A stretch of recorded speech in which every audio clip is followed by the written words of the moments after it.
प्रिय बच्चों, प्रिय साथियों, प्रिय मित्रों, मैं आज आप लोगों के लिए मध्य प्रदेश की जीके से संबंधित प्रैक्टिस श्रृंखला को शुरुआत कर रहा हूं, जिसमें हम लोग पूरे के पूरी प्रैक्टिस श्रृंखला को देखेंगे। जैसे जलवायु से संबंधित देखेंगे, जनसंख्या से देखेंगे, मिट्टियों से देखेंगे, वन अभ्यारण्य से देखेंगे, हम लोग वन जीव को देखेंगे, वन के बारे में समझेंगे, जनजातियों के बारे में, अर्थव्यवस्था, महल, संचार, शिक्षा, उद्योग, सभी के बारे में मैं आपको प्रैक्टिस कराऊंगा श्रृंखला में। और ये एमपी पुलिस के पेपर के पहले ही मैं आपको कंप्लीट करा दूंगा। इसके लिए आपको करना क्या है, इस चैनल में नए हो तो सब्सक्राइब करना है, दोस्तों के साथ शेयर करना है, लाइक भी अवश्य करना है। ठीक है, तो चलिए हम लोग पहला प्रश्न लेते हैं। इस क्षेत्र में ग्रीष्म ऋतु में अत्यधिक गर्मी तथा शीत ऋतु में साधारण ठंड पड़ती है, ऐसा क्षेत्र कौन सा है? तो आपको यह बताना है क्या उत्तर का मैदान है, विंध्याचल की पहाड़ी भाग है, नर्मदा घाटी का भाग है, या मालवा का पठार है।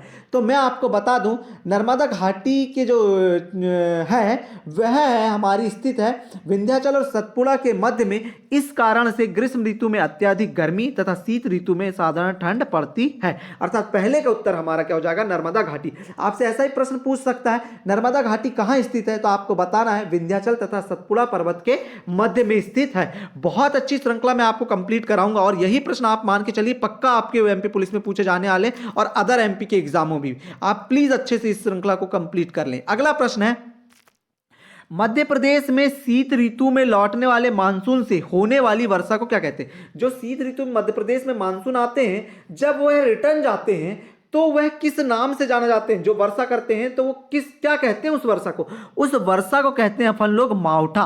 क्या कहते हैं? मावठा कहते हैं। और ये मावठा जो है वह मानसून, मतलब कि मध्य प्रदेश में शीत ऋतु में लौटने वाले मानसून से होती है जो वर्षा, उसी का नाम है। आपको और डिटेल चाहिए तो ये थोड़ी बहुत डिटेल मैंने लिख दिया है कि शीत ऋतु में कोहरा, शीत ऋतु में कोहरा, सूखा मौसम, स्वच्छता का तापमान में गिरावट, वायु की मंद गति के साथ शीत ऋतु में वर्षा और पाला भी पड़ता है। मध्य प्रदेश में शीत ऋतु में लौटने वाले मानसून से होने वाली वर्षा को मावठा कहते हैं। आपको समझ आ गया होगा। अगले प्रश्न पे चलते हैं। अगला प्रश्न है, सूर्य की किरणें किस रेखा पर लंबवत पड़ने के कारण मध्य प्रदेश में अधिक गर्मी पड़ती है? मतलब कि जब सूर्य की किरणें किसी रेखा पर लंबवत पड़ती हैं तो गर्मी मध्य प्रदेश में होती है। तो वो जो रेखा है वो विषुवत रेखा है, भूमध्य रेखा है, या कर्क रेखा है, आपको बताना है। मकर रेखा भी हो सकती है। तो जब भी लंबवत की बात करें तो हमेशा मध्य प्रदेश में जो लंबवत रेखा गिरती है जिसके कारण गर्मी होती है वह होती है हमारी कर्क रेखा। अप्रैल मई में सूर्य की जो किरणें हैं कर्क रेखा पर सीधी पड़ने लगती हैं, मतलब कि लंबवत, जिस कारण पर उत्तरी मध्य प्रदेश और कर्क रेखा के जो क्षेत्र में तापमान में वृद्धि हो जाती है। इस कारण कर्क रेखा मध्य प्रदेश से होकर बीचों बीच से जाती है, तब यहां पर क्या होती है, अधिक गर्मी होती है। अर्थात तीसरे का सही उत्तर क्या हो जाएगा, कर्क रेखा हो जाएगा। अगर आपको लिखना है, मैं जो बोल रहा हूं आप लिखते हुए भी चल सकते हैं, वीडियो को पोस्ट करके हुए लिखते हुए चलें। अगला प्रश्न है, मध्य प्रदेश में अधिकतम तापमान वाला स्थल कौन सा है? मध्य प्रदेश में अधिकतम तापमान वाला जो स्थल है वह है गंज बासोदा। कौन सा है? गंज बासोदा है, जिसमें 1995 में मतलब तापमान जब रिकॉर्ड किया गया था तो यह 48.90 डिग्री सेल्सियस है। लेकिन अभी का वर्तमान का आप मुझे कमेंट करके बताएं कि कौन है। ठीक है, अगर आपसे ऐसे ऑप्शन पूछता है तो आपको दतिया नहीं डालना है, भी ग्वालियर नहीं डालना है, बीना नहीं डालना है, आपको गंज बसोदा डालना है। लेकिन वर्तमान में बोलेगा तो आपको जरूर एक शहर याद रखना है, वो कौन सा है आप मुझे कमेंट करके अवश्य बताएंगे। ठीक है, अगले प्रश्न पे चलते हैं। पांचवा प्रश्न है हमारा, किस माह के समूह को प्रदेश में द्वितीय गर्मी ऋतु कहा जाता है? किस माह के समूह को प्रदेश में द्वितीय गर्मी ऋतु कहा जाता है? ऑप्शन है जून जुलाई, ऑप्शन है जुलाई अगस्त, सी ऑप्शन है अगस्त सितंबर, और डी ऑप्शन है सितंबर अक्टूबर। तो यहां का सही आंसर हमारा कौन सा हो जाएगा? डी हो जाएगा। डी जो है सितंबर अक्टूबर माह में जब आकाश स्वच्छ होता है ना, तब तापमान में हल्की सी वृद्धि हो जाती है, जिससे गर्मी की द्वितीय ऋतु कहा जाता है। आपने देखा होगा जब भी बरसात होती है उसके बाद हमारा मौसम खुल जाता है, तब हल्की हल्की गर्मी बढ़ती है। उस गर्मी को कब आती है? गर्मी सितंबर अक्टूबर माह में आती है, उसे ही क्या कहते हैं हम लोग? द्वितीय गर्मी ऋतु कहा जाता है। ठीक है प्रिय बच्चों, आगे चलते हैं। आगे है छठवां प्रश्न है हमारा। छठवां प्रश्न क्या? निम्नलिखित जिला समूह में कौन सा समूह निम्न वर्षा वाले क्षेत्र के अंतर्गत आता है? हमें बताना है यहाँ पर आपको जिलों का समूह दिया गया है, इनमें से कौन सा वर्षा जो निम्न वर्षा होती वाला क्षेत्र बताना है। तो आपको मैं डायरेक्ट उत्तर की तरफ लेके चलूँ तो इसका जो उत्तर है यह बालाघाट, सिवनी और छिंदवाड़ा है। यहाँ पर मध्य प्रदेश के जो भिंड, मुरैना, ग्वालियर, श्योपुर, नीमच, मंदसौर, रतलाम, शिवपुरी ये आदि जिले हैं ना, ये निम्न वर्षा वाले क्षेत्र ही हैं, ठीक है, के अंतर्गत आते हैं। रीवा, सतना, सीधी जिले औसत से कम वर्षा वाले हैं तथा बालाघाट जो और सिवनी, छिंदवाड़ा ये जिले हैं ये औसत से अधिक वर्षा वाले क्षेत्र के अंतर्गत आते हैं। अर्थात हमारा उत्तर यहाँ पर बालाघाट, सिवनी, छिंदवाड़ा ना होकर क्या हो जाएगा, भिंड, मुरैना, ग्वालियर होगा। अर्थात छठवें का आंसर क्या हो जाएगा हमारा, बी हो जाएगा। माफ कीजिएगा मैंने डी बोल दिया था आप लोगों को, क्या हो जाएगा यहाँ पर, बी हो जाएगा छठवें का, भिंड, मुरैना और ग्वालियर। ठीक है, याद रखेंगे ये निम्न वर्षा वाले क्षेत्र हैं, बाकी भिंड, मुरैना, ग्वालियर कैसे हैं, अधिक वर्षा वाले क्षेत्र हैं। यहां पर प्रश्न है आपके सामने, अगला प्रश्न 7वां जो प्रश्न है, मध्य प्रदेश की वर्षा के औसत के संबंध में सही कथन को छाटिए। मध्य प्रदेश की जो वर्षा है वह कैसी वर्षा होती है उसके बारे में कौन कौन से कथन है यहाँ पर छाटना है। पहले कथन पढ़ लेते हैं हम लोग। 75 से कम वर्षा वाले क्षेत्र निम्न वर्षा वाले क्षेत्र कहलाते हैं। 75 से 100 सेंटीमीटर वर्षा वाला औसत से कम वर्षा का क्षेत्र है। 100 सेंटीमीटर वर्षा मध्य प्रदेश की औसत वर्षा है। और अंतिम है 1 तो 25 से 150, मतलब कि यहाँ पर एक तो नहीं है, ये 125 होना चाहिए।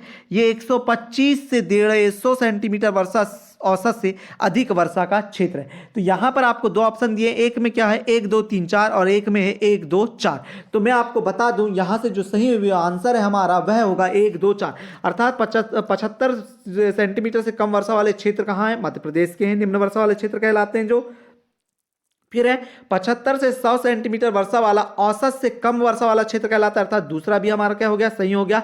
100 सेंटीमीटर वर्षा मध्य प्रदेश की औसत वर्षा, ये हमारा कैसा गलत उत्तर है, कैसा है ये, औसत वार्षिक वर्षा हमारी 112 सेंटीमीटर, याद रखना है आपको। और डी नंबर का 125 से 150 सेंटीमीटर वर्षा औसत से अधिक वर्षा वाला क्षेत्र है। अर्थात डी भी सही है, ए सही है, बी सही है और डी सही है। तो याद रखेंगे आप लोग। चलिए अब हम अगले प्रश्न पे चलते हैं। अगला प्रश्न है हमारा 8वां प्रश्न है, मध्य प्रदेश में सर्वाधिक वर्षा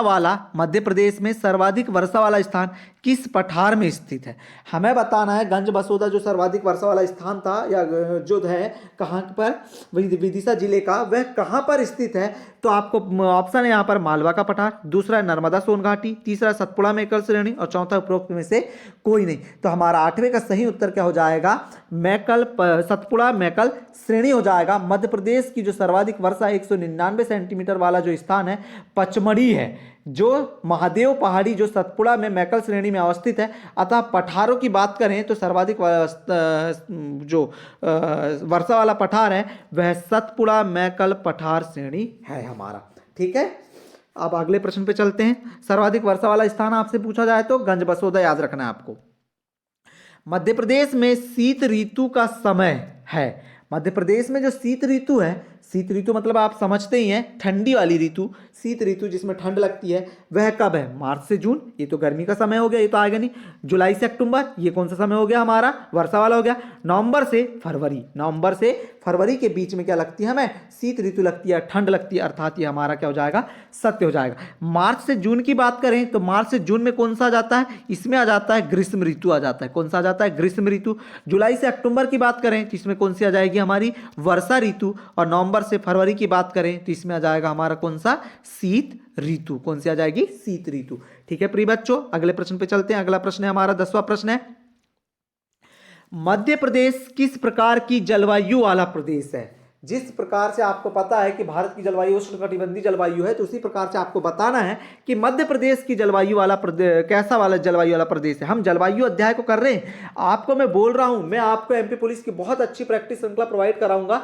प्रत्येक अध्याय से मैं लगभग 20-25 क्वेश्चन लूंगा, 15 क्वेश्चन लूंगा, जो बहुत ही मोस्ट इंपॉर्टेंट जो आने की संभावना है या जो आए हुए हैं। इसलिए आप इस वीडियो को देख ही रहे, इसके लिए चैनल को भी सब्सक्राइब कर दीजिएगा, जिससे कि मैं आपको डेली आपको वीडियो प्रोवाइड कराऊं। हूं, जिससे आप उन वीडियो को देख के आपकी A1 तैयारी कर सकें आप मध्य प्रदेश के एग्जाम, अभी MP पुलिस के लिए, जो भी आपके आगामी एग्जाम होंगे उसके लिए।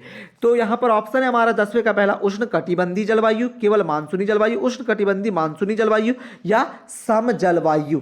अब यहां पर देखिए आपको पता रहना चाहिए जो मध्य प्रदेश की जो जलवायु है उष्ण कटिबंधीय मानसूनी जलवायु, उष्ण कटिबंधीय जलवायु नहीं, यहां पर आपको वो नहीं हो जाना है, यहां पर क्या लिखना है, उष्ण कटिबंधीय मानसूनी जलवायु है।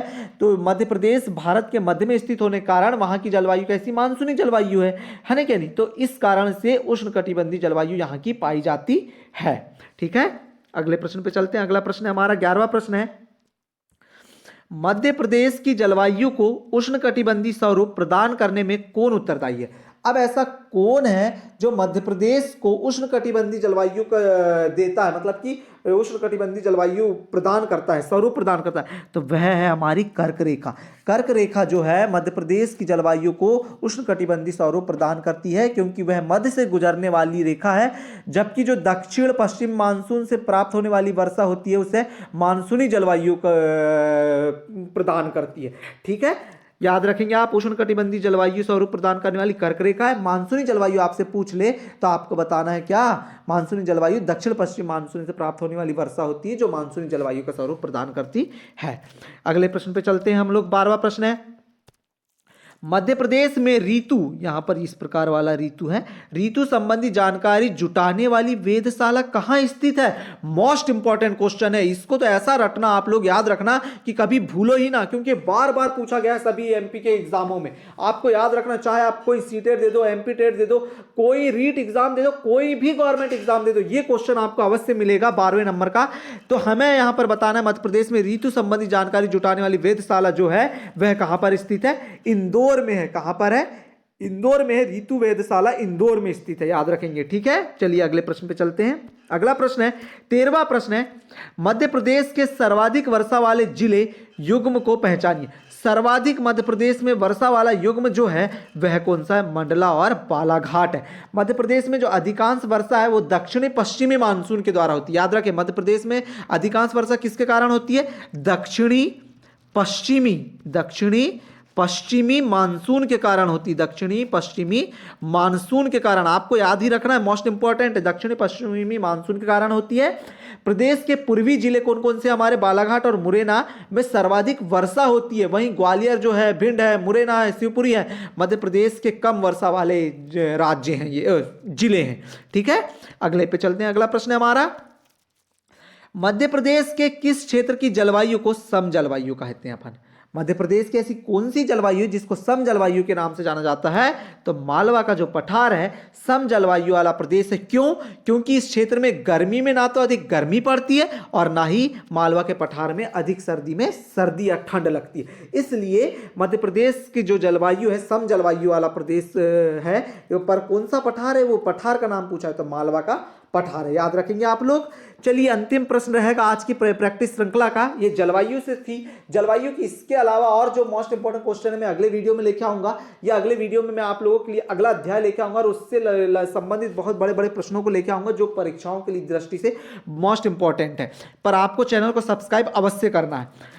प्रश्न है, मध्य प्रदेश में ऋतुओं को अन्य नाम से जाना जाता है। जो मध्य प्रदेश में ऋतु हैं उन्हें किस नाम से जाना जाता है, तो मध्य प्रदेश में ऋतुओं को यूनाला, चौमासा, सियाला, सियाला छोटी की मात्रा आएगी, सियाला, ये तीनों नाम से जाना जाता है। अर्थात हमारा उत्तर क्या हो जाएगा, डी सही हो जाएगा। मध्य प्रदेश में 3 ऋतुएं पाई जाती हैं। ग्रीष्म, जिसे हम क्या कहते हैं, यूनाला कहते हैं। ग्रीष्म ऋतु क्या कहते हैं हम लोग, यूनाला। इसे आप याद रखें, मोस्ट इंपॉर्टेंट बात बता रहा हूं मैं आप लोगों को। ग्रीष्म ऋतु को क्या कहते हैं, यूनाला कहते हैं। ठीक है, वर्षा ऋतु को चौमासा कहते हैं। कौन सी ऋतु को, वर्षा ऋतु को चौमासा कहते हैं। और शीत ऋतु को हम लोग क्या कहते हैं, सियाला कहते हैं। कौन सी ऋतु को, शीत ऋतु को सियाला कहते हैं। अर्थात मध्य प्रदेश में तीनों प्रकार की ऋतुएं पाई जाती हैं।